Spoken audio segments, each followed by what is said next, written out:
오늘은 하이델베르크 요리문답 28주일 75문에서부터 77문까지 내용을 같이 공부하도록 하겠습니다.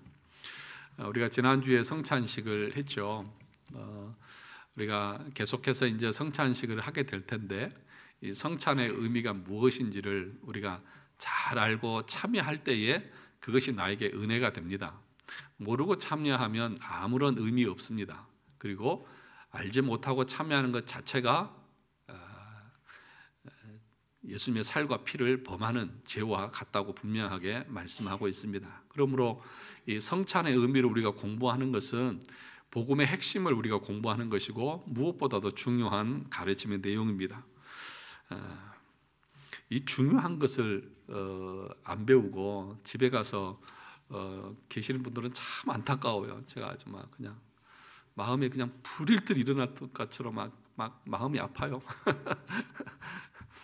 예. 여러분들은 가끔씩 저도 그런 생각을 하거든요. 제가 설교를 너무 세게 하나? 막 그런 생각 가끔씩 해요. 그런데 한편으로는 그런 생각도 해요. 여러분들이 저에게 그런 설교를 안 들으면 하나님 앞에 섰을 때에 더 두려움에 떨 거예요.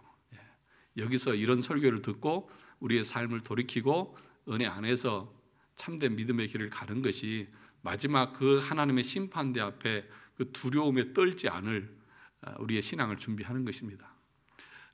그래서 이제 이번 주부터 수요일 날 기독교 강의로 공부할 것인데, 제일 1장에 보면 하나님을 아는 지식과 우리 인간을 아는 지식인데, 거기서 칼빈이 뭐라고 말하냐 하면, 하나님의 존재를 알게 되면 그 두려움과 그 영광과 위험 앞에 떨고 벌벌 떨 수밖에 없는 것이 우리 인생이다. 그렇게 분명하게 말합니다. 거기에서 우리가 참된 경건이 나오는 것입니다. 하나님에 대한 두려움과 떨림, 이것이 있어야 그 하나님의 존재에 대해서 우리가 참되게 예비할 수 있는 것입니다. 그러므로 가르침을 우리가 얻는다고 하는 것, 무언가 배운다고 하는 것, 이것은 무엇보다도 중요합니다. 그래서 지식과 이 믿음은 같이 가는 것입니다. 지식과 삶은 같이 가는 것입니다. 지식이 없는 믿음은 맹신이고요. 그렇죠? 그러니까 이런 것들을 여러분들이 배워서 이런 것을 근거로 우리의 신앙을 세워가는 것은 무엇보다도 중요한 내용이라는 사실들을 여러분들이 꼭 기억했으면 좋겠고, 그래서 배움의 시간이 있을 때, 주어졌을 때에 적극적으로 참여해서 그 배움에 동참하는 우리 성도들이 되시기 바랍니다. 되시기 바랍니다. 네, 제 마음이 늘 급해요. 그래서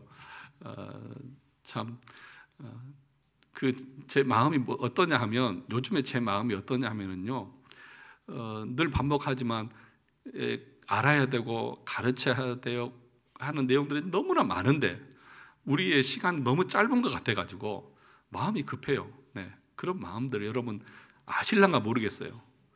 제 이 마음을 여러분들이 좀 알아주셨으면 좋겠어요. 아시죠? 네.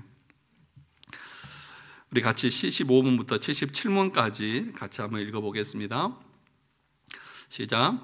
그리스도께서 십자가 위에서 이루신 단번의 제사와 그의 모든 공효에 당신이 참여함을 성찬에서 어떻게 깨닫고 확신합니까? 그리스도께서는 나와 모든 성도에게 그를 기념하여 이 뗀 떡을 먹고 이 잔을 마시라고 명령하시고 또한 이렇게 약속하셨습니다. 첫째, 주님의 떡이 나를 위해 떼어지고 잔이 나에게 분배되는 것을 내 눈으로 보는 것처럼 확실히 그의 몸은 나를 위해 십자가에서 드려지고 찢기셨으며 그의 피도 나를 위해 쏟으셨습니다. 둘째, 그리스도의 여기 실이 아니고 살입니다. 오타난데, 그리스도의 살과 피의 확실한 표로서 주님의 떡과 잔을 내가 목사의 손에서 받아 입으로 맛보는 것처럼 확실히 주님께서는 십자가에 달리신 그의 몸과 흘리신 피로서 나의 영혼을 친히 영생에 이르도록 먹이시고 마시우실 것입니다. 여기 우리가 이 성찬에 참여한다고 하는 것이 것을 어떻게 깨닫고 무엇을 확신하느냐는 것을 묻고 있는데, 우리가 그것을 먹고 마시는 것이 실제인 것처럼 그 하나님의 은혜가 실제적으로 우리에게 임한다는 사실들을 분명하게 말하고, 여기 확실히 그런 표현들을 통해서 이것이 실제적으로 우리에게 우리 영혼에 먹이고 마시우게 하는 것이라는 것을 말씀하고 있습니다. 76문을 보겠습니다. 십자가에 달리신 그리스도의 몸을 먹고 그의 흘리신 피를 마신다는 것은 무슨 뜻입니까? 그것은 믿는 마음으로 그리스도의 모든 고난과 죽음을 받아들이고 이로써 죄 사함과 영원한 생명을 얻는 것이며, 나아가서 그리스도 안에 또한 우리 안에 거하시는 성령으로 말미암아 우리가 그리스도의 거룩한 몸에 더욱더 연합됨을 의미합니다. 비록 그리스도는 하늘에 계시고 우리는 땅에 있다 할지라도 우리는 그의 살 중에 살이요 그의 뼈 중에 뼈이며, 마치 우리 몸의 지체들이 한 영혼에 의해 살고 다스림을 받는 것처럼 우리도 한 성령에 의해서 영원히 살고 다스림을 받습니다. 그러니까 십자가에 달리신 그리스도의 몸을 먹고 흘리신 피를 마신다는 것이 무슨 의미입니까? 우리가 믿는 마음으로 그것을 받아들이는 것이고, 그것은 곧 그리스도와의 연합이다. 뼈 중에 뼈요 살 중에 살이 함께 연합되어 있는 것처럼 그런 연합을 의미하는 것이다 라고 말하고 있습니다. 77문을 보겠습니다. 믿는 자들이 이 뗀 떡을 먹고 이 잔을 마시는 것처럼 확실히 그리스도께서 그들을 그의 몸과 피로 먹이고 마시우겠다는 약속을 어디에서 하셨습니까? 성찬을 제정하실 때 이렇게 말씀하셨습니다. 주 예수께서 잡히시던 밤에 떡을 가지사 축사하시고 떼어 가라사대 이것은 너희를 위해 하는 내 몸이니 이것을 행하여 나를 기념하라 하시고, 식후에 또한 이와 같이 잔을 가지시고 가라사대 이 잔은 내 피로 세운 새 언약이니 이것을 행하여 마실 때마다 나를 기념하라 하셨으니, 너희가 이 떡을 먹고 이 잔을 마실 때마다 주의 죽으심을 오실 때까지 전하는 것이니라.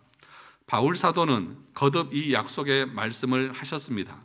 우리가 축복하는 바 축복의 잔은 그리스도의 피에 참여함이 아니며 우리가 떼는 떡은 그리스도의 몸에 참여함이 아니냐. 떡이 하나요 많은 우리가 한 몸이니 이는 우리가 다 한 떡에 참여함이라. 성찬의 의미에 대해서 함께 살펴봅니다. 성찬식은 구약의 두 사건을 배경으로 하고 있다고 말합니다. 그 첫째가 무엇입니까? 유월절이고 둘째는 만나 사건입니다. 이 요한복음 6장에 우리가 읽었던 본문의 말씀이 만나 사건에 대한 것을 설명을 하고 있는 것입니다. 먼저 유월절을 보면 예수님께서 제자들과 유월절 만찬을 함께 하시면서 그 유월절 의식 와중에 성찬식을 제정하셨습니다. 성찬식, 곧 떡을 떼고 포도주를 마시는 의식은 예전에는 전혀 없던 의식인데 새롭게 만들어내는 것이 아니라 유월절 만찬 의식에 떡을 떼고 포도주를 나누는 그런 의식과 절차가 있었던 것입니다. 그래서 그 절차를 행하시면서 그 떡과 포도주에 새로운 의미를 부여하신 것이죠. 이것을 기념하여 행하라고 하심으로 성찬식을 제정하신 것입니다. 그리고 성찬식을 제정하시면서 유월절 의식을 폐지하셨다. 폐지하셨다고 하는 것보다는 완성하셨다고 말씀할 수 있습니다. 즉 성찬식은 바로 구약의 유월절 의식을 뭐 한 거예요? 대체한 것입니다. 그래서 우리가 성례에 대해서 얘기할 때에 구약의 할례는 신약의 세례로 대체됐고 구약의 유월절은 신약의 성찬식으로 대체되어졌다. 왜냐하면 결국 유월절 의식이나 성찬식이나 그 표하고 인치는 바가 동일하기 때문입니다. 유월절 의식에 표하는 것이 무엇입니까? 애굽의 장자 재앙이 내려질 때 유월절 어린 양을 잡아서 그 양의 피를 임방과 설주에 바르고 그 양을 먹는 의식이 뭐예요? 유월절 의식입니다. 그 양의 피를 문설주에 바르고 그 양을 먹는다는 것은 그 집안에 있는 모든 사람들이 다 죽임당한 양과 동일시 되었다는 것을 의미하는 것입니다. 그러니까 유월절 의식에 참여한다고 하는 것은 무슨 얘기입니까? 우리 모두가 다 유월절 양처럼 죽어야 할 것인데 대신 우리를 위해서 죽으신 것을 우리가 믿고 의지하면서 나가는 것입니다. 그래서 하나님은 그 문설주에 발려져 있는 양의 피를 보시고 그 집 사람들이 이미 죽은 것으로 뭐하고 간주하여 그냥 넘어가시는 것입니다. 바로 이 어린 양의 피의 공로로 구원받고 출애굽한 것입니다. 이것은 결국 예수 그리스도의 대속의 죽음을 뭐 하는 거예요? 예표하는 것입니다. 그러니까 유월절 어린 양은 누구를 예표하는 거예요? 예수 그리스도의 죽음을 예표하는 것입니다. 그래서 신약에 와서 예수님께서 언제 죽으셔요? 유월절에 죽으십니다. 그리고 유월절 그 식사를 하시면서 이 성찬식을 제정하시면서 이것을 받아 먹으라. 너희를 위하여 흘리는 찢기는 내 살이고 너희를 위하여 흘리는 내 피다 라고 하는 것을 말씀하시면서 이것을 행하여 기념하라 라고 분명하게 가르쳤습니다. 그러니까 유월절 의식이 뭔지를 알고 성찬에 우리가 참여해야 합니다. 그것은 뭐예요? 우리 모두가 우리의 죄로 말미암아서 유월절 양이 피를 흘려 죽은 것 같이 우리 모두가 죽어야 되는데 우리 대신 양을 잡아서 인방과 피에 바름으로 그 안에 있는 집안에 있는 모든 사람들이 죽은 것으로 간주하신 것입니다.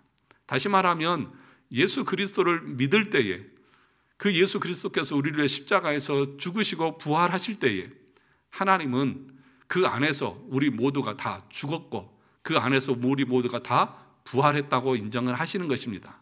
그것이 우리가 로마서 6장에서 보았던 내용이잖아요.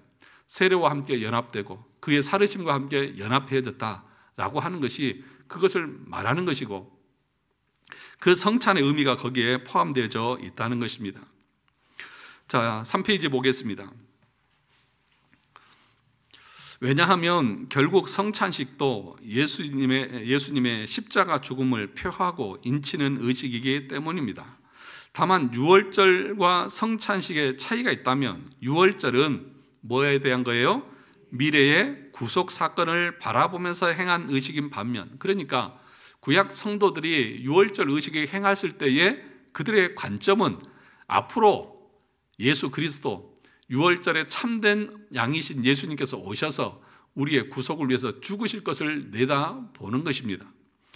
그리고 성찬식은 과거에 이미 완성된 예수님의 구속과 십자가의 구속을 회고하면서 행하는 의식이라는 것이 차이 나는 거죠. 그러니까 지금 우리는 어떤 의미 가운데 성찬을 참여하는 거죠? 앞으로 오실 것에 대한 것이 아니라 2000년 전에 우리 주님께서 이 유월절의 의식을 다 완성하시고 구속을 다 완성하신 것을 우리는 믿고 거기에 참여하는 것이 다르다는 것입니다.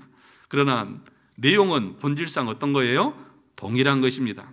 그래서 성찬식은 바로 유월절 의식의 맥락에서 이해해야 된다, 그렇게 가르치는 것입니다.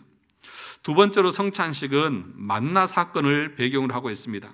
고린도전서 10장 1절에서 4절을 같이 읽어볼까요? 시작. 형제들아, 나는 너희가 알지 못하기를 원하지 아니하노니 우리 조상들이 다 구름 아래에 있고 바다 가운데로 지나며 모세에게 속하여 다 구름과 바다에서 세례를 받고 다 같은 신령한 음식을 먹으며 다 같은 신령한 음료를 마셨으니 이는 그들의 따르는 신령한 반석으로부터 마셨으며 그 반석은 곧 그리스도라.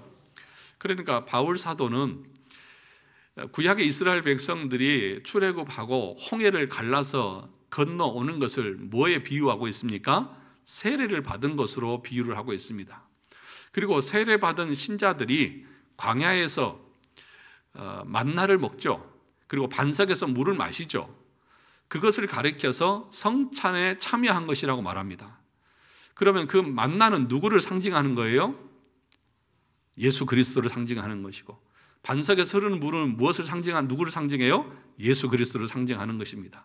그러니까 구약의 백성들이 만나를 먹고 또 반석에서 물을 마셨다고 하는 것은 성찬에 참여했다고 하는 그런 의미가 있다라고 하는 것을 말하는 것입니다.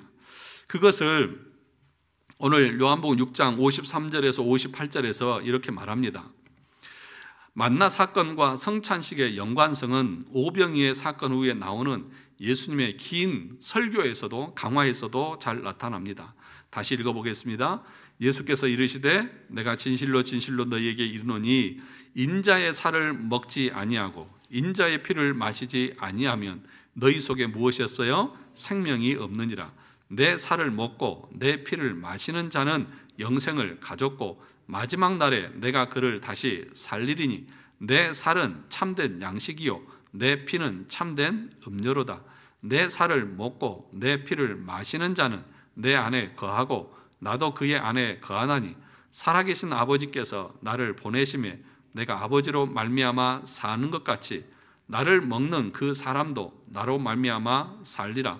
이것은 하늘에서 내려온 떡이니 조상들이 먹고도 죽은 것과 같지 아니하여 이 떡을 먹는 자는 영원히 살리라. 그러니까 조상들이 먹고도 죽은 것이 뭘 말하는 거예요?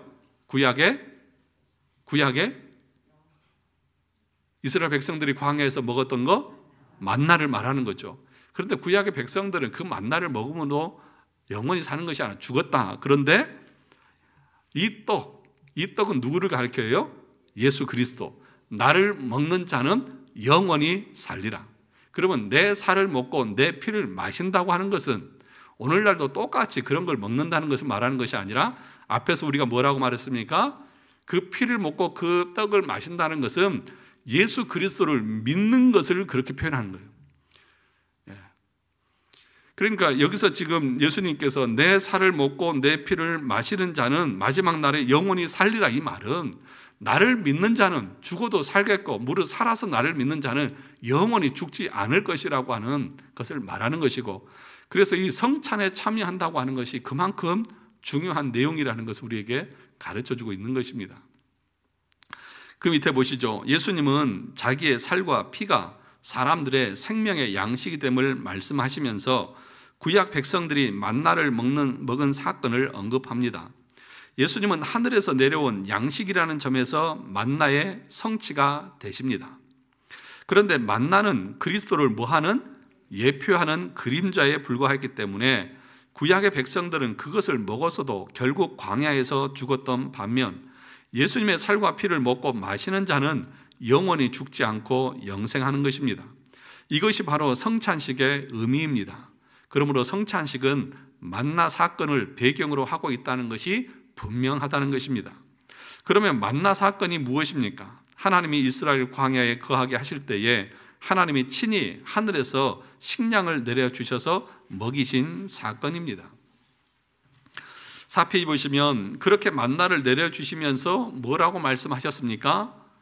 신명기 8장 3절 같이 읽어볼까요? 너를 낮추시며 너를 줄이게 하시며 또 너도 알지 못하며 내 조상들도 알지 못하던 만나를 내게 먹이신 것은 사람이 떡으로만 사는 것이 아니요 여호와의 입에서 나오는 모든 말씀으로 사는 줄을 내가 알게 하려 하심이니라. 낮추시며 줄이게 하셨다고 하는 것은 일부러 공경에 처하게 하셨다는 말입니다. 왜요? 하나님의 말씀을 준행하나 아니하나 시험하시기 위해서입니다. 그런데 이스라엘 백성은 어때요? 항상 실패하죠. 항상 원망하고 불평합니다. 이것을 통해서 하나님은 이스라엘이 목이 곧은 백성임을 드러내셨고, 그래서 가나안 땅에 들어가는 것이 하나님의 은혜로 들어가게 된 것이라는 사실들을 분명하게 하신 것입니다.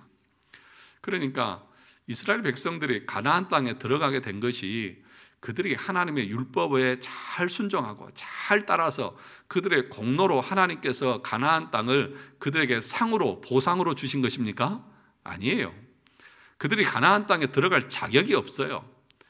그들은 그들의 행위대로 하나님이 심판하셨다고 하면 광야에서 다 죽어야 될 백성들이에요. 다시 말하면 저와 여러분들이 구원받은 것은, 여러분들을 하나님이 천국으로 인도하시고 구원의 백성으로 삼으신 것은 여러분들의 행위나 여러분들의 삶이 하나님이 받으시기에 합당해서가 아닙니다. 우리는 우리의 행위대로 하나님이 심판하신다고 하면 다 진노 아래 비참하게 죽어야 할 존재들입니다. 그런데 우리를 자녀 삼아주신 건 뭐예요? 하나님의 은혜입니다. 은혜 때문에 우리가 구원받은 거예요. 그 사실을 우리는 성찬을 통해서도 알게 되는 것입니다. 그 밑에 보시면 그들을 낮추고 줄이게 하신 두 번째 이유는 하나님이 친히 먹이시고 입히신다는 것을 가르쳐 주기 위해서입니다. 그래서 하늘에서 만나를 내리시고 메추라기를 때를 지어 보내주시고 또 반석에서 물이 나게 하셔서 사람이 떡으로만 사는 것이 아니라 하나님의 말씀으로 산다는 것을 가르쳐 주신 것입니다. 구약에서부터 벌써 영적인 양식을 말씀하시는 것입니다. 그러면 만나를 내리셔서 그들을 먹이신 것과 사람이 떡으로만 사는 것이 아니라 하나님의 말씀으로 산다는 것과 무슨 관련이 있는 것입니까? 하나님께서 사람이 떡으로만 사는 것이 아니라고 말씀하신 이유는 이스라엘 백성들이 사람은 떡으로만 산다고 생각했기 때문입니다. 이스라엘 백성들뿐만 아니라 세상의 모든 사람은 떡으로만 살아간다고 생각하는 것입니다. 물론 우리의 이 육신의 생명은 실제로 떡에 의해 좌우됩니다. 생명체는 한번 태어나면 그것으로 끝이 아니라 그 생명을 유지하고 활동하기 위해서 계속해서 음식을 먹어야 합니다. 그 수분과 음식을 섭취하고 소화함을 통해서 생명체는 양분과 에너지를 얻어서 얻은 양분으로는 자신의 피와 살과 뼈가 되게 해서 자신의 몸을 자라게 하고 또 얻은 에너지로 움직이고 활동할 수 있도록 실제로 생명을 유지하면서 살아가는 것이 우리의 모습이죠. 그러기 위해서는 양식이 필요합니다. 그래서 모든 생명체에게 먹고 마시는 것이란 곧 생명을 의미합니다. 먹지 않고 마시지 않으면 얼마 안 돼서 죽는 것입니다. 먹으면 곧 생명이고 안 먹으면 곧 죽음입니다. 그래서 먹고 사는 문제가 사느냐 죽느냐를 결정하기 때문에 음식 문제가 굉장히 중요한데, 그런데 문제는 그 식량을 구하는 과정이 결코 쉽지가 않다는 것입니다. 사람뿐만 아니라 모든 피조물이 그 먹이를 구하는 과정이 매우 어렵습니다. 어떻게 보면 목숨을 건 치열한 생존 경쟁 속에서 겨우겨우 식량을 얻어서 생명을 연장하는 것입니다. 우리가 매일매일 치열한 생존 경쟁 속에서 뒤처지지 않기 위해서 싸우고 스트레스를 받아가면서 피 터지게 일하는 것도 다 먹고 살기 위해서 그런 것 아니겠습니까? 그래서 사람들은 말합니다. 다 먹고 살려고 하는 거다. 입에 풀칠을 하려고 오늘 또 직장에 가는 것 아니냐고 그렇게 말들을 합니다. 한편 모아놓은 돈이 많고 배부르게 잘 먹고 잘 살면 그 사람은 스스로 자신이 참으로 행복하고 진짜 살아있는 것처럼 느끼고 생명을 풍성히 누리고 있다고 생각하지만, 그러나 하나님 보실 때는 살았으나 죽은 자인 것이다. 육신의 먹음이 살아있음이 아니라 육신이 배불러서 건강하고 생명이 잘 보존되어도 그것은 죽은 것입니다. 살아있다고 하는 것은 무엇입니까? 그것은 하나님과 그의 보내신 자 예수 그리스도를 아는 것이 생명이고 영생이다. 그리스도의 살과 피를 먹는 것이 생명이다. 그러니까 여러분, 세상은 물질적인 것을 많이 쌓아놓고 먹고 마시면 자신이 행복하고 참 잘 살고 있다라고 그렇게 생각을 하죠. 그러나 성경은 뭐라고 말합니까? 사람은 떡으로만 사는 것이 아니다. 여호와의 입에서 나오는 말씀으로 사는 것이다. 그것이 진짜 사는 것이다. 예수 그리스도를 먹고 마시는 자가 진짜 생명이 있는 자다. 그래서 아침에도 얘기했지만 요한일서에 보면 아들이 있는 자에게는 뭐가 있고? 생명이 있고, 하나님의 아들이 없는 자에게는 생명이 없느니라. 예수 그리스도를 그의 살과 피를 먹는다고 하는 것은 무엇이라고 주님 말씀했습니까? 예수 그리스도를 믿음으로 받아들이는 것입니다. 세례를 받을 때 저는 죽었습니다. 제 죄로 말미암아 죽습니다. 그리고 그리스도의 부활로 함께 우리는 함께 부활합니다. 이 말은 그리스도와 연합되어지는 것이다. 그런데 그리스도와의 연합은 무엇으로 이루어집니까? 믿음으로만 이루어지는 것입니다. 그러니까 내가 믿는다고 하는 그 말 속에는 우리 주님께서 내 죄를 위해서 십자가에서 죽으셨고 나의 의롭다함을 위해서 부활하셨습니다.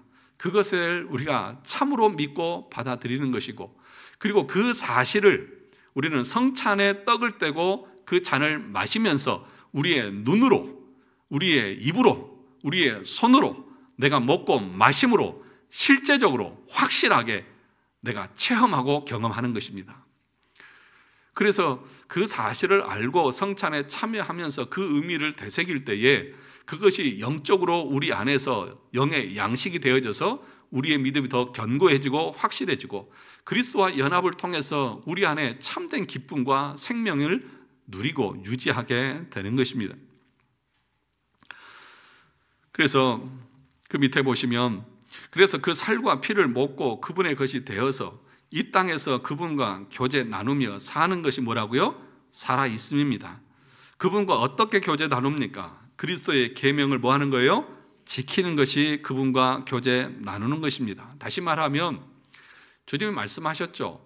나의 계명을 가지고 지키는 자라야 나를 사랑하는 것이다. 주님을 어떻게 사랑합니까? 주님을 어떻게 믿는다고 우리가 말할 수 있습니까? 그것은 우리 주님의 말씀, 그 말씀에 내 삶을 걸고 그 말씀에 내 모든 전부를 걸면서 주님과 교제하고 살아가는 것이 생명이 있는 것이고 그것이 영생을 살아가는 것이고 그것이 정말 주님을 사랑한다고 말하는 자들의 삶이라는 것이죠. 입으로는 주님 사랑합니다. 그러면서도 삶에서는 말씀에 순종하는 것이 없습니다. 그리스도와 연합되어져서 그리스도가 기뻐하시는 하나님을 영화롭게 하는 삶에 관심이 없습니다. 그것은 가짜입니다. 거짓말하는 것입니다. 참된 믿음은 정말 주님을 사랑하는 것이고 그 사랑은 그 말씀에 순종하는 것으로 나타납니다. 그래서 참된 믿음에 있는 사람들의 특징 중에 제일 첫 번째가 뭐냐? 겸손한 것입니다. 내가 한 것이 아무것도 없어요. 내가 가나안 땅에 내 힘으로 들어간 것이 아니고 내가 내 힘으로 영생을 얻을 수 있는 것도 아니면 모든 것은 하나님의 은혜이기에 우리의 어떤 행위로도 하나님 앞에 의롭다움을 받을 수 없기에 하나님을 참으로 아는 사람들은 하나님 앞에서나 사람 앞에서 겸손할 수밖에 없습니다. 겸손한 자에게는 은혜를 주시고 교만한 자들은 넘어짐의 앞잡이고 여러분 이 사실을 우리가 분명하게 아셔야 합니다. 단순히 겸손한 척 해야 은혜 받는다가 아니라 내 성향이 그렇게 변해 있어야 하는 것입니다. 로마서 7장 24절에 바울이 말했죠. 오호라 나는 공고한 사람이로다. 누가 이 사망의 몸에서 나를 건져내랴. 자신의 존재의 상태가 사망의 몸이라고 말합니다. 사망의 몸이 무엇입니까? 내 등에 죽은 시체를 내가 업고 다니는 겁니다. 그 시체가 썩어서 진물이 나고 냄새가 나고 그 고약한 상태가 나의 영적인 상태라는 것입니다. 내가 이러한데 누구를 향해서 의를 주장하고 자기 고집을 피우고 자기 주장을 말할 수 있겠습니까? 그러니까 우리가 태양과 가까워지면 가까워질수록 자신 안에 있는 이 더럽고 오염된 것을 발견할 수 있고 빛과 멀어지면 멀어질수록 자기가 깨끗하다고 생각하는 것처럼 하나님의 은혜 안에 거하면 거할수록 자신의 존재의 비참함을 깨닫고 바울처럼 오라 나는 공고한 사람이로다라고 하면서 자기 자신에 대해서 탄식하게 됩니다. 그런 사람들은 절대로 다른 사람을 향해서 정죄하거나 손가락질하거나 판단하지 않습니다. 자기가 자기 눈에 있는 눈에 들보가 있는데 남의 눈에 티 있다고 누가 말하겠습니까? 그러니까 이 성찬의 은혜를 안다고 하는 것은 모든 것과 관련이 있는 것입니다. 그 다음에 밑에를 보겠습니다. 그런데 우리가 예수 그리스도에 관한 지식과 깨달음을 어디서 얻을 수 있습니까? 이 성경을 통해서 얻을 수 있는 것입니다. 그래서 우리의 영적 양식이 바로 이 성경입니다. 성경 말씀은 우리 영혼에 일용할 양식입니다. 즉 성경을 통해서 우리는 그리스도의 살과 피를 먹는 것입니다. 그래서 이것이 우리의 살아있음을 우리가 알고 육적인 생명보다 이 영적인 생명이 본질임을 알고 영적인 양식을 위한 삶을 살아야 합니다. 그래서 여러분 거듭난 신자의 그 모습 중에 특별한 삶의 모습이 뭐냐? 말씀에 대한 갈증이 있는 것입니다. 사슴이 신의 문을 찾기에 갈급한 같이 그의 영혼이 하나님의 말씀에 대해서 갈급하고 그 말씀을 더 깊이 알고 싶은 마음들이 있습니다. 자, 성경 열심히 읽고 계시죠? 웃는 사람들은 다 양심이 있어서 웃는 거예요. 하나님의 말씀을 읽으면 우리의 영혼이 기뻐합니다. 우리의 마음이 평안합니다. 즐거움이 있습니다. 그 말씀을 통해서 예수 그리스도를 알아가고 그 말씀 속에서 우리를 위로하고 우리에게 격려하고 새 힘을 주시는 것을 우리는 느낍니다. 그러니까 말씀을 가까이 하고 말씀을 사모하는 그 마음이 정말 내 안에 생명이 있다고 하는 것을 말하는 것이죠. 갓난아기가 태어나면 본능적으로 엄마 젖을 찾습니다. 그 빠는 힘이 천하장사 강호동보다 더 세다고 합니다. 왜냐하면 그거 실험해 봤어요. 그 아이의 빠는 힘과 천하장사 강호동 씨가 그 빨대로 빠는 힘을 비교해 봤는데 아이가 더 세답니다. 그것이 하나님의 은혜를 알고 구원받은 성도가 말씀을 사모하는 그 사모함의 열정입니다. 그러므로 저와 여러분들이 정말 말씀에 대해서 귀찮다, 여러분의 영혼을 검사해 보셔야 돼요. 자, 그 다음 보겠습니다. 우선순위가 바뀌면 안 됩니다. 우리가 영적 양식을 위해서 살 때 육신의 양식은 자동적으로 채워지는 것입니다. 먼저 그의 나라와 그의 의를 구하면 하나님이 이 모든 것을 더하여 주신다는 것입니다. 그래서 하나님이 이스라엘로 광야에서 줄이게 하시고 또 만나를 내려주신 이유도 바로 여기에 있습니다. 하나님을 따라가면, 하나님의 언약 안에 있으면 풀 한 폭이 없는 황량한 광야에서도 굶어 죽지 않는다는 것입니다. 주의 말씀을 쫓아 살아가면 하나님이 의식주를 책임지신다는 것을 친히 보여주신 것입니다. 이스라엘 백성들이 광야에서 40년 동안 그들이 배고파 죽지 않았고 그들의 옷이 닳지 않았고 신발이 닳지 않았습니다. 그들이 농사를 지었습니까? 무슨 자기들이 노력을 했습니까? 하나님께서 인도하실 때에 하나님께서 먹을 것, 입을 것, 마실 것을 다 공급해 주셨습니다.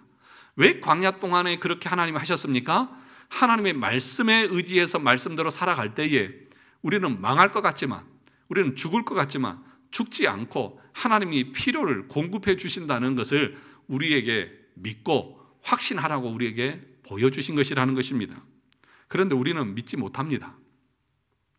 그렇죠? 믿지 못해요. 그래서 하나님의 말씀보다는 내가 바라보는 환경과 여건에 따라서 결정하고 판단하려고 하는 어리석음들이 있습니다. 그런데 오늘 이 사실을 통해서 성경은 이 황량한 광야에서도 말씀대로 순종하며 사는 삶은 굶어 죽게 하지 않는다. 믿으십니까? 네. 의인이 결식하는 것을 보지 못하였다. 그렇게 말합니다. 하나님의 말씀을 따라서 살아가는 삶은 하나님이 책임지십니다. 여러분, 그거 당연한 것 아닙니까? 모든 것을 하나님이 주관하시고 지금도 하나님이 그 계획하시고 작정하신 대로 하나님이 섭리하시고 그 섭리의 그 초점은 하나님의 교회에 있고 선택된 하나님의 백성 자녀들에게 있다고 하면 하물며 왜 하나님께서 너희를 굶어 죽이시겠느냐? 들의 백합화를 보고 하늘에 나는 새를 보아라. 누가 돌보지 않아도 그들이 굶어 죽는 거 봤느냐? 아니지 않느냐? 하물며 너희일까 보냐? 이 믿음이 없는 자들아 라고 하면서 책망하지 않습니까? 여전히 우리에게 요구하신 것은 무엇입니까? 하나님이 여러분들의 모든 것을 주관하신다는 그 믿음을 가지고 말씀을 따라서 순종하며 삶을 살라는 것입니다. 6페이지 보시면 그런데 이스라엘은 백성들은 어떻습니까? 하나님을 따라가면 곧 굶어 죽는 것 같아서 자주 어디로 가자고 그러는 거예요? 애굽으로 가자고 그러는 거예요. 고기 먹고 싶다. 마실 물이 없다. 애굽에 우리가 있을 때는 먹을 것도 많고 얼마나 좋았는데 라고 하면서 과거에 그 죄의 노예 상태로 있었던 그 상태로 돌아가려고 하는 어리석음들이 있는 거예요. 그때가 좋았죠. 여러분, 예수 믿는 것이 좋으세요? 아니면 믿기 전에 내 마음대로 살던 것이 좋으세요? 거짓말하고 계시네.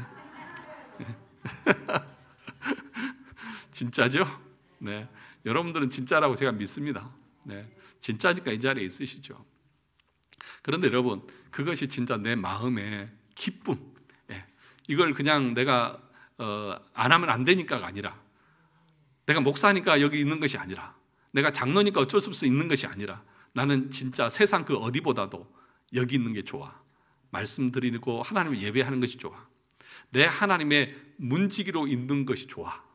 아니, 이런 그 하나님의 전에서 하나님의 말씀을 듣고 함께 교제하고 이것 자체가 내 본성적으로 좋은 거예요. 난 다른 것은 내 즐거움이 아니야. 이런 그 삶의 변화의 모습들이 우리 가운데에 분명하게 있어야 합니다. 그러면 여러분, 목사가 여러분들에게 핏대를 세울 이유가 있을게요, 없을게요? 막 강요하고 닥달거릴 이유가 있게요, 없게요? 없어요. 그렇게 하는 것 자체가 교회가 문제가 있는 거예요. 뭐예요? 성도들이 자발적으로 하나님이 기뻐하시는 일이라고 하면 앞다투어서 하려고 하는 그 마음들이 우리 안에서 일어나게 해야죠. 그거는 강요로 인간의 인위적으로 만들어내는 게 아니에요. 그 인위적으로 만들어내는 것이 누구의 방식이냐 하면 아르미누스주의자들의 방식인 거예요. 인간을 고양시키고 마음의 의지를 계속 복돋게 해서 은혜가 아니라 내 의지로 하려고 하게 만드는 것이 이단적인 가르침이라는 거예요. 그런데 개혁주의는 뭐냐? 이 말씀을 바르게 선포해서 그들 스스로 안에 성령께서 변화시켜서 자발적으로 그것들을 하게 하는 거예요. 그러면 지난번에도 얘기했듯이 웨스턴 신앙고백에서 하면서 얘기했듯이 그러면 하나님의 은혜가 우리를 이끌어 가신다고 하면 내 안에 하나님의 은혜가 없으니까 나 안 합니다. 은혜가 임할 때까지 기다리겠습니다. 이것 자체도 하이퍼 칼빈주의라고 이단이라고 분명히 말씀드렸습니다. 우리는 하나님을 알면 우리 마음을 다해서 열심으로 하나님을 섬겨가야 됩니다.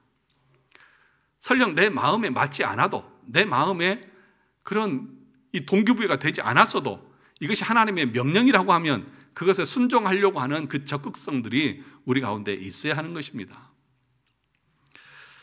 하라고 하는데도 아멘도 안 하시고. 자, 그 다음 밑에를 보시죠.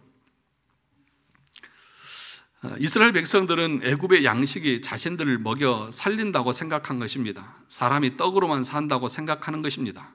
그런데 이것이 남 얘기가 아니라 누구 이야기예요? 우리 이야기인 것이죠.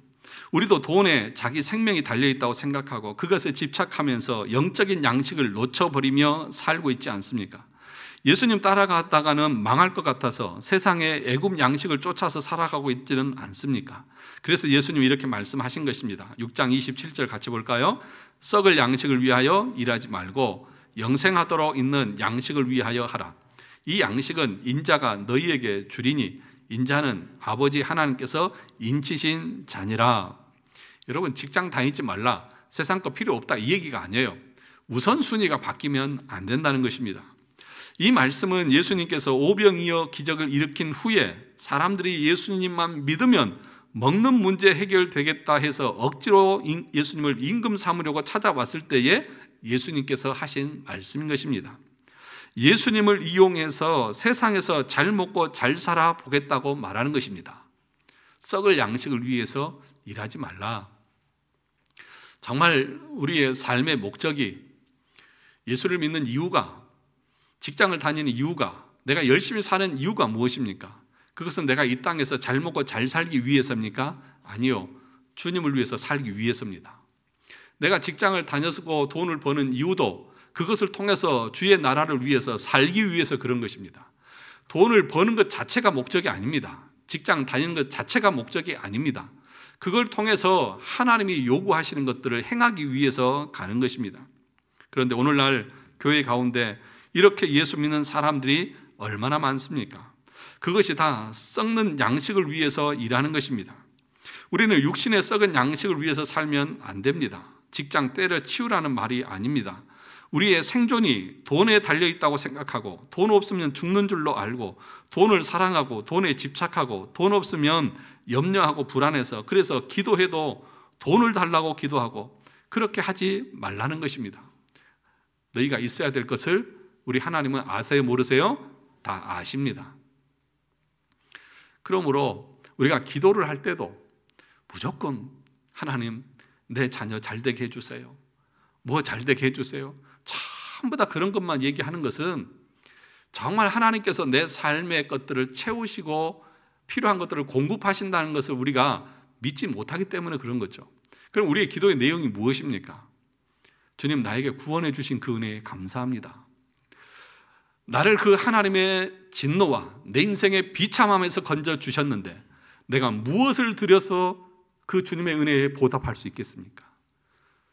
주님, 나에게 원하시는 것이 무엇입니까? 내가 어떻게 주님을 영화롭게 하기를 원하십니까? 이것이 우리의 기도의 제목인 것이죠. 여러분이 그의 나라와 그의 의를 위해서 살아가면 여러분의 자녀들에게 복을 허락하실 것입니다. 하나님이 주실 것입니다. 전 죄송하지만 새벽에 와서 제 아들이나 제 딸을 위해서 별로 기도 안 합니다. 지들이 알아서 열심히 하면 잘 될 것이고, 공부 열심히 하고 직장생활 잘하고 믿음생활 잘하면 좋은 남자 좋은 여자 만나서 자기들이 똑바로 됐으면 잘하겠죠. 하나님 알아서 하시겠죠. 저는 그저 저에게 주신 사명을 더 잘 감당하기 위해서 기도하는 거죠. 또 성도들의 그 삶과 또 믿음과 그들이 정말 참되고 올바른 그 교리적인 가르침 가운데서 하나님이 기뻐하시는 삶을 살게 하기 위해서 저는 기도하는 것이지, 저는 여러분들이 죄송한 얘기지만 물론 부자로 잘 먹고 잘 살았으면 좋겠죠. 그러나 그걸 위해서 저는 기도하지 않습니다. 물론 여러분들의 직장과 사업장을 위해서 기도하죠. 그게 본질이 아닙니다. 여러분의 영혼이 정말 주님과의 영적인 교제를 통해서 참된 만족과 기쁨과 평안을 누리는 것, 그래서 그리스도 안에서 그리스도와 연합되어져서 그 하나님 앞에 나아가는 것이 중요한 것이지, 이 땅에서 잘 먹고 잘 살다가 멸망당하면 그것이 무슨 의미가 있겠습니까? 그래서 우리에게 주시는 복이라고 하는 것은 단순히 이 세상적인 것을 많이 누리는 것, 오래 건강하게 사는 것에 있는 것이 아니라 내가 그리스도 안에 그리스도와 함께 연합되어져 있느냐 아니냐를 보는 것이 가장 중요한 것입니다. 목사의 설교는 그래서 거기에 초점이 맞춰져 있는 것입니다. 제가 여러분을 향해서 주일날 설교할 때 그렇게 침을 튀게 가면서 목에 핏대를 세워가면서 설교하는 이유는 여러분들이 싫거나 미워서가 아니라 정말 이 복음의 진리와 이 핵심적인 것을 바로 알고 참된 구원의 길을 가기를 원하는 그 간절함에서 나온다는 사실들을 여러분 좀 알아주셨으면 좋겠습니다. 자, 그 다음 보시죠. 6페이지 마지막에 보시면, 즉 예수님의 살과 피가 나의 전부가 되어야 합니다. 그것만 있으면 이 땅에서 우리 육신이 굶어 죽어도 그것이 살아있는 것입니다. 예수님의 살과 피 없이 암만 이 땅에서 배부르고 등 따시게 살아도 이미 죽었고, 또 결국 실제로 그 육신이 죽을 것이고 죽음 이후에 지옥에서 영원히 죽임을 당할 것입니다. 그러므로 만나 사건은 7페이지입니다. 예수님의 살과 피가 우리의 참된 양식이 된다는 것을 보여주는 것이며 그것이 바로 성찬식의 의미이기도 합니다. 그런 의미에서 오병이의 사건도 바로 이런 맥락에서 이해됩니다. 예수님은 자신의 살과 피가 영생의 양식이 됨을 말씀하시기 전에 먼저 오병이의 기적을 보여주셨습니다. 왜냐하면 오병이의 사건은 과거 구약의 무슨 사건이요? 만나 사건을 다시금 보여주는 사건입니다. 그러면 오병이의 사건을 통해서 예수님께서 이것은 내 살이고 내 피다, 구약에 그러면 만나도 예수님의 살과 피를 말씀하는 것이다. 만나는 살을, 반석에서의 물은 피를, 그 반석은 예수 그리스도를 말하는 것이라고 분명하게 말씀하고 있는 것입니다. 오병이의 사건은 1인분의 음식으로 남자만 5,000명을 배불리 먹으신 사건입니다. 배불리 먹이셨다는 것은 그 남은 광주리가 12광주리라는 것에서 확인됩니다. 그런데 이 12는 성경에서 무슨 수예요? 완전수입니다. 즉 12광주리라 남았다는 것은 10,000명이 아니라 10만 명이 아니라 1,000만 명이 아니라 얼마든지 와도 다 배불리 먹이실 수 있다는 것을 상징적으로 표현한 것입니다. 예수님은 한 생명이시나 그 한 생명을 희생하여 자신의 살과 피로 모든 택한 백성들을 다 먹이실 수 있음을 보여주신 사건이 바로 오병이어의 사건이라는 것입니다. 그래서 여기서 우리가 주의해야 될 것은 예수님의 그 십자가에서 죽으심은 누구를 위한 죽으심입니까? 모든 인류를 위한 죽으심입니까? 아니에요. 누구를 위한 죽으심입니까? 택하신 자들, 택하신 자들만을 위해서 흘리시는 것입니다. 그래서 계시록에서 14만 4천, 구약의 12지파와 신약의 12 사도들, 그러면 14만 4천이잖아요. 그 숫자는 신천지에서 말하는 것처럼 14만 4천 명 이 문자적인 숫자를 말하는 것이 아니라 무한한 사람들을 말하는 거예요. 수많은 사람들을 말하는 거예요. 그러니까 예수님께서는 모든 인류가 아니라 택하신 모든 자들을 반드시 구원할 것이라는 사실들을 여기서 말씀하고 있는 것입니다. 요한복음 6장 35절에 예수께서 이르시되 나는 생명의 떡이니 내게 오는 자는 결코 줄이지 아니할 터이요 나를 믿는 자는 영원히 목마르지 아니하리라. 그러니까 앞에서는 내가 생명의 떡이다, 나를 먹는 자는 결코 줄이지 않을 것이다 그렇게 말하고, 그 뒤에서는 나를 믿는 자는 영원히 목마르지 않을 것이다. 그러니까 생명의 떡을 먹는다, 피를 마신다, 이 말은 무슨 말이에요? 예수 그리스도를 믿는 것을 말하는 것입니다.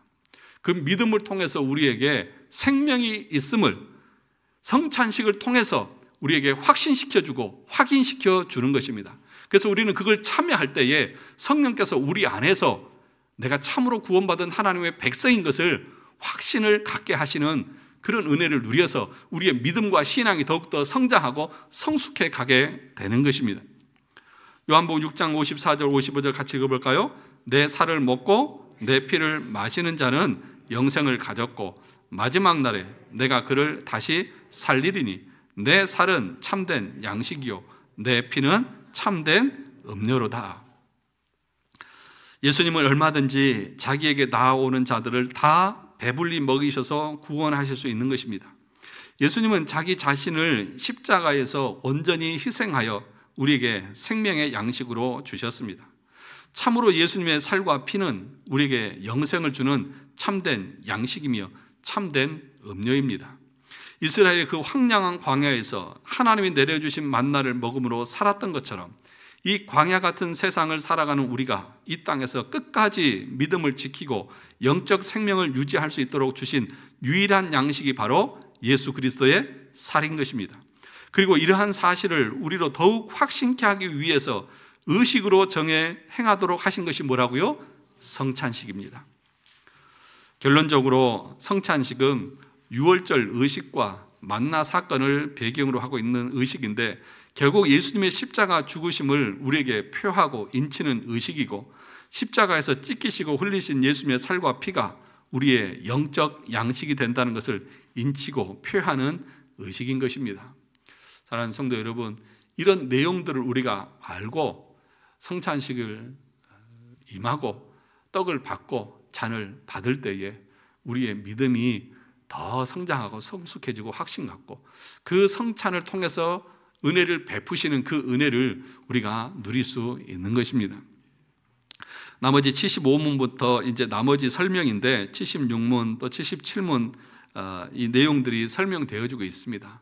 다음 주에도 이 성찬에 대한 내용들을 한 번 더 하게 될 것입니다. 집에 가셔서 나머지 부분은 꼭 읽고 오시기를 바랍니다. 꼭 읽고 오시기를 바랍니다. 여러분을 위해서 그러는 겁니다.